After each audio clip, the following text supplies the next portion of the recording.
Good day, ladies and gentlemen, and welcome to Stay Healthy TV. I'm Dr. Vicken Sepilian, your host. Today in the studio, we're going to focus on some mental health issues. We have a very special guest, Miss Anita Avedian, who's a licensed marriage and family therapist. Miss Avedian, Anita, practices in Southern California. She has multiple locations, including Sherman Oaks, Tarzana, Glendale, and Hollywood, and she's the director of Anger Management 818. Anita, welcome to our program. Thank you so much, Dr. Sepilian. So mental health is a very, very, important topic that I think oftentimes gets overlooked in health educational programs. And before we start, and we're going to talk about anger management today, I want you to tell us a little bit about your field. I mean, you're a licensed marriage and family therapist. What is a licensed, marriage and family therapist? What are some of the, common things or common conditions that you work with? And tell us a little bit about, your typical day for you. So the licensed marriage and family therapist is a license which allows us to provide psychotherapy services individually, to couples, to groups, to adults, to children. We can specialize in different areas, so most therapists have certain specialties they like to focus on. Several of my specialties include anger management, social anxiety, and couples therapy, so relationship issues.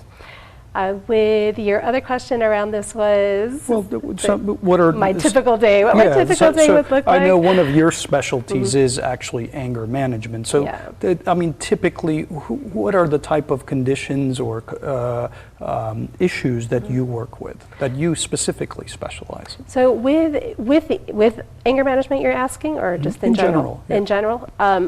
So my personal client load is going to be half my practice. I actually work individually with clients who are struggling with anger. Some of those are court ordered, some of them are coming in, they're executives at the workplace and they want to improve, realizing that they keep experiencing loss of work or setbacks and are getting into trouble. And the other half come in voluntarily. So some are ordered by the workplace or court, some are coming in voluntarily. And then in terms of my clinical practice, and I say clinical, I try to separate the therapy and the anger management, because in the clinical aspect, I'm going to work more providing therapy services to either couples or the individuals who come to me either have social anxiety or some form of anxiety, and I also work a lot with mood disorders such as bipolar. Right. So that's great to know, and today we're going to, in this episode at least, we're going to focus on anger management. Right. And this is one of your specialties, as we said. Anita is the director of Anger Management 818 throughout Southern California. So what is anger? Anger is the feeling. It's the emotion that we experience. And I know a lot of people aren't realizing this, but when you experience anger, a lot of times there's another feeling that comes up right before it. So we call anger, we treat anger as a secondary emotion because a lot of times we're going to be hurt. And it's difficult to stay in that hurt place, so instead we quickly get into the anger place to give us some energy and control of doing something about it. And so anger is a secondary emotion, according to one school of thought, which is the school of thought I prefer to belong to. And so it's something that it's a protective emotion. So you'll see this especially in parents. So their child gets hurt and they go into the school and they start yelling at the school principal. So it's a protective emotion, don't harm my kids, and of course of ourselves.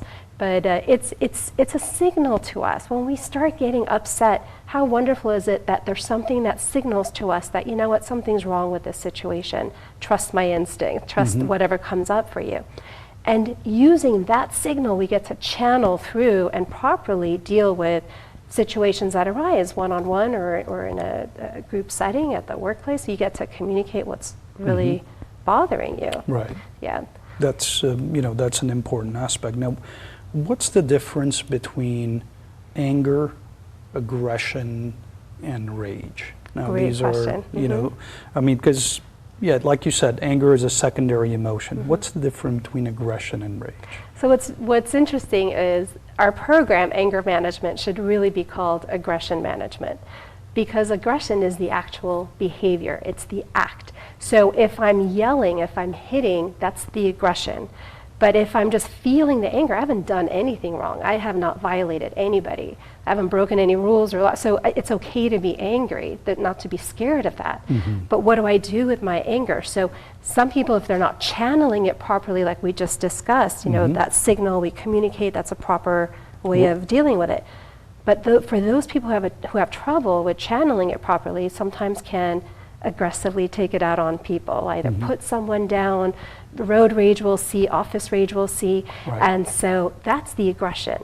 Now, rage, and rage is really this tough concept to really pull together, but the way I look at rage is someone is aggressive, but 10 times as much. It's out of control. They cannot control it.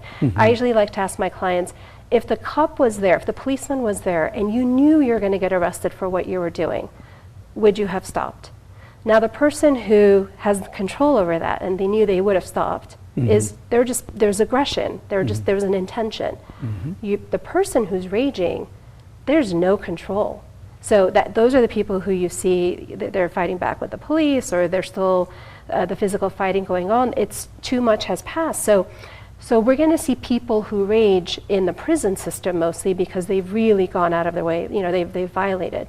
Right. And with people who rage, we see more shame associated because it's not what they want to be doing.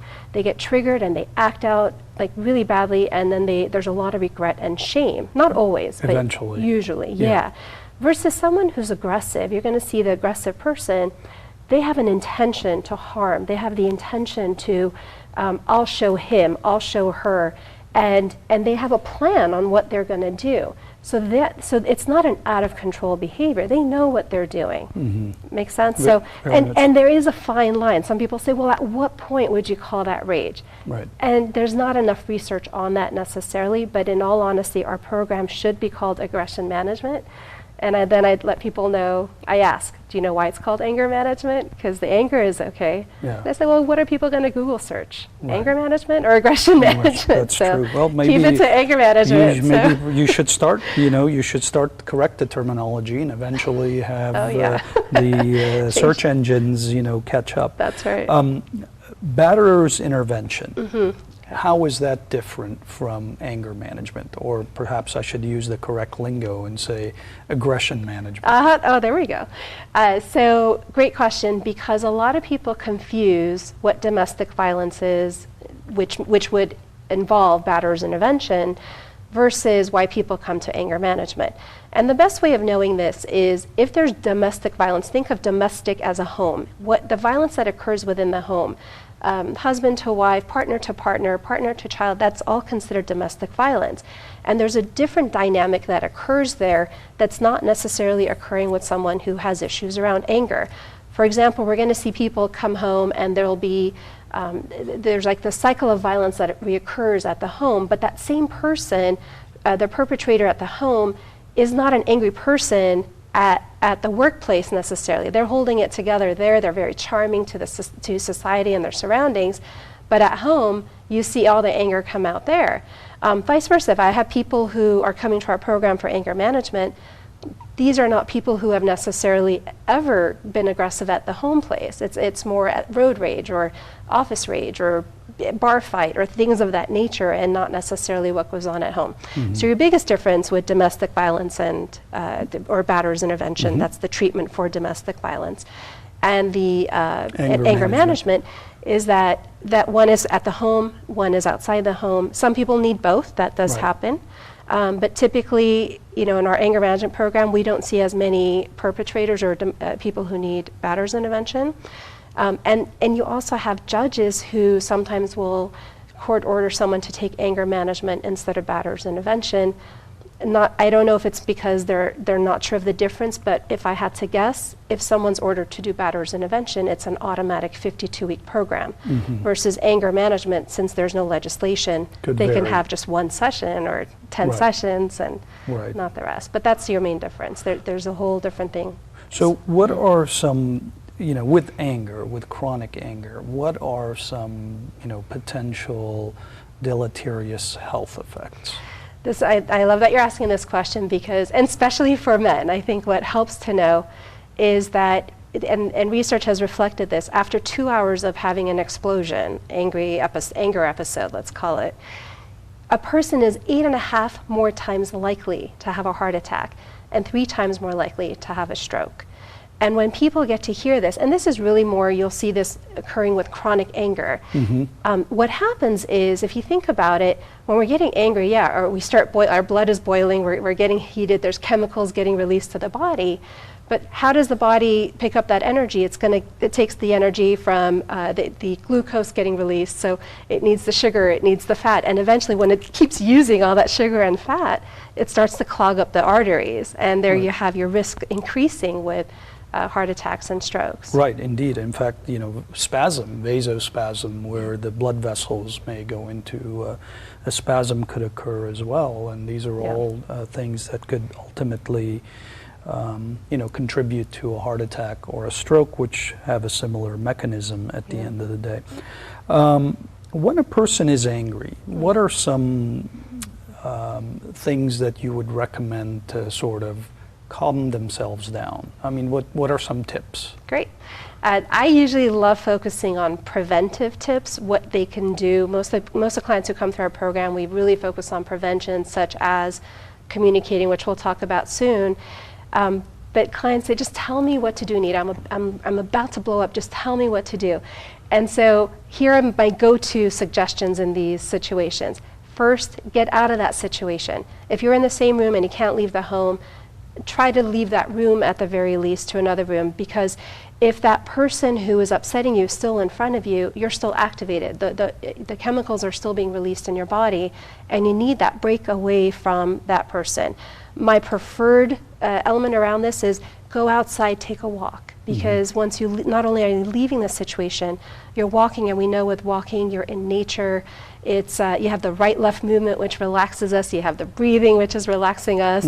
You have endorphins being released if you're walking fast enough to relax us. So there's a lot more benefit to be able to do something like that.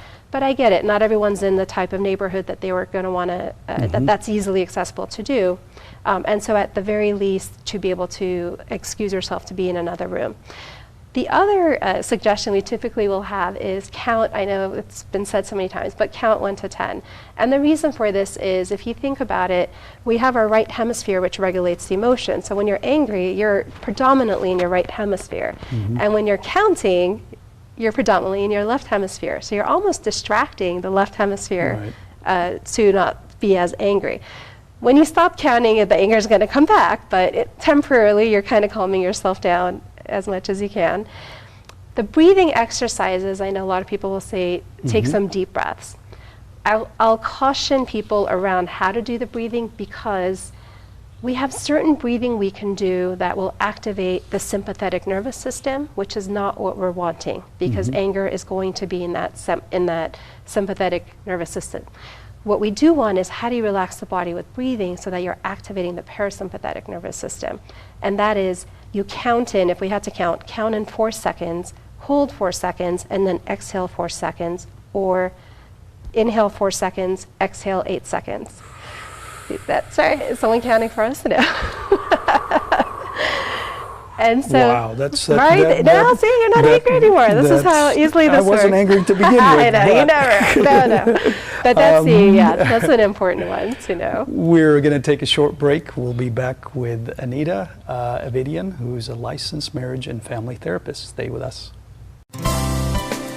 Անձավակության խնդիր ունեք, դիմեք փորձառու մասնագետ բժիշկ Վիգեն Սեպիլյանին։ Դոկտոր Վիգեն Սեպիլյանի ամլության բուժման կենտրոնը գտնվում է Գլենդելում, 1560 East Chevy-Chase հասցեում։ Այստեղ կարող են դիմել երեխա ունենալու դժվարություններ ունեցող զույգերը։ Մի կորցրեք երջանիկ ծնող դառնալու ձեր հնարավորությունը։ Դիմեք Վիգեն Սեպիլյանին։ Ժամադրության համար զանգահարեք 818 303 6400 հեռախոսահամարով։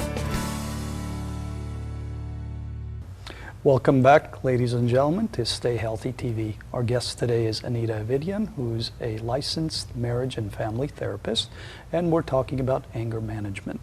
Anita, again, welcome to the program. Thank you. And now, understanding and setting boundaries is an important aspect of anger management. What can you say about that? Yeah, great. So with boundaries, we have so many different types of boundaries. We have the physical boundaries, emotional boundaries. So if someone is in my physical space, of course I'm going to start getting a little aggravated. And the reason why we want to set boundaries is not only to let people know, here's my comfort level, and at this point I'm not that comfortable anymore. So we're trying to communicate to people what's comfortable for me and what's not comfortable for me. What we find in people who typically get angry are, they're pretty generous people. They give a lot. People ask them for favors, they'll say sure, no problem. People ask for money, they'll say sure, no problem. But what happens is, now there's some sort of expectation built where they've been there for this other person. And so that moment where they're asking you for the favor and you say no, and they feel taken advantage of at that point, or they've been wronged, at that point they may turn and blow up at the person. And so what we try to teach clients is, first of all, identify what are your boundaries, physical, emotional, meaning if I share something with you and I ask you, please don't share with anybody else, otherwise you're not going to know not to share. Perhaps my financial boundaries, if I lend you money, my expectation is you're going to pay back. Well, not everyone agrees with that. Some people just say if you've lent money, that means you've given it. And so we're just trying to communicate on what the understanding is and where my comfort zone is. And so I really try to get my clients to start to see that it's okay to say no. It's okay to not give others whatever they're asking for, or give but don't expect anything in return. Just make the assumption that they may not be there for you when you're needing them.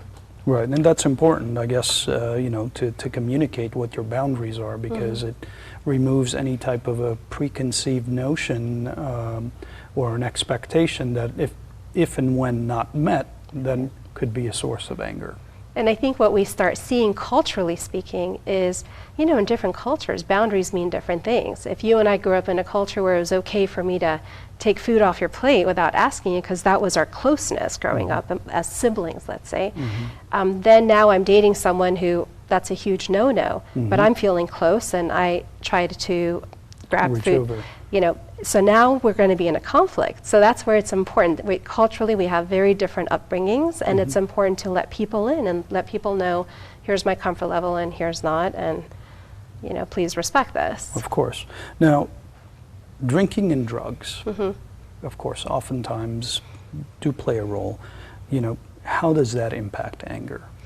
When someone first comes to our anger management program, during our intake, we try to rule out if their anger is existing primarily when they're drinking or using.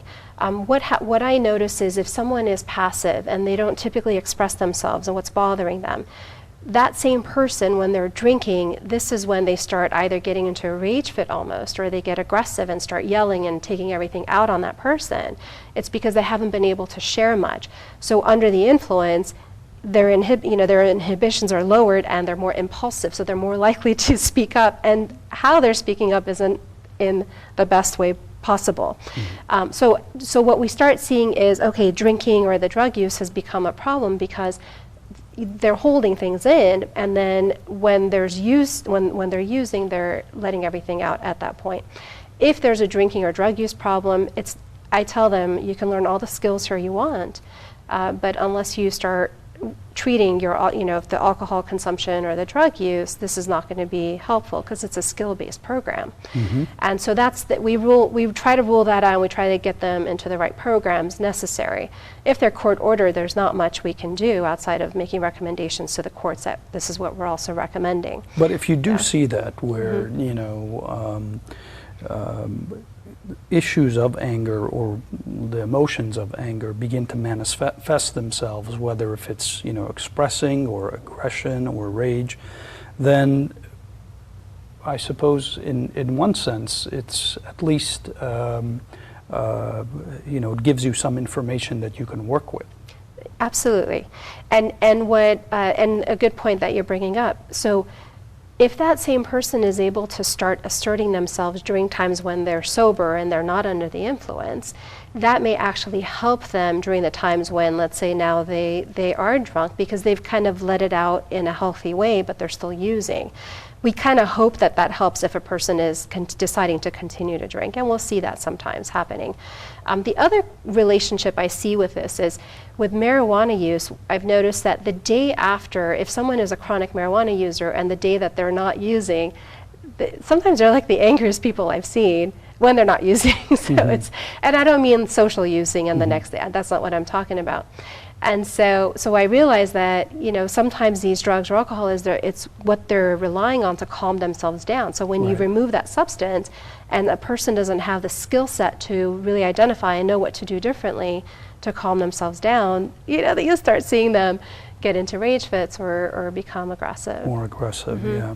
Now, how are some ways we could improve our communication when we are angry? I mean, you touched on they don't have the skill set or whatever have you, but what are some of these skill sets? One of my favorite worksheets that we talk about is assertive communication skills. For one, there's so many words, trigger words and phrases we have. For example, if I start saying, you did this, you did that, I'm attacking you. Of course you're going to attack me back, and of course that's going to become a conflict and it's going to escalate. We also ask why questions. Why did you do this? Why did you do that? Well, that's accusatory. Whoever I'm asking is going to attack me back and blame me, or the conflict gets worse.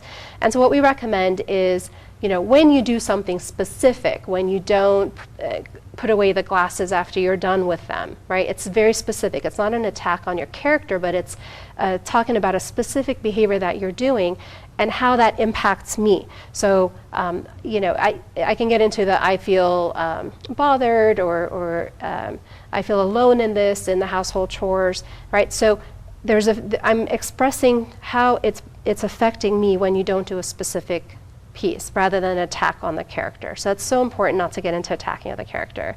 You're lazy, no. So it's to try and stay away from the judging and such. And we have an entire skill set. I won't go through all the details, but I think it's just as important to be aware of what not to use, such as words such as always, never, those absolute words that we just try to make our statement more powerful when really what it's doing, it's negating what we're trying to say. And so just be very specific. I would like for you to do this more. I don't like it when you do this, rather than you always do that or you never do that.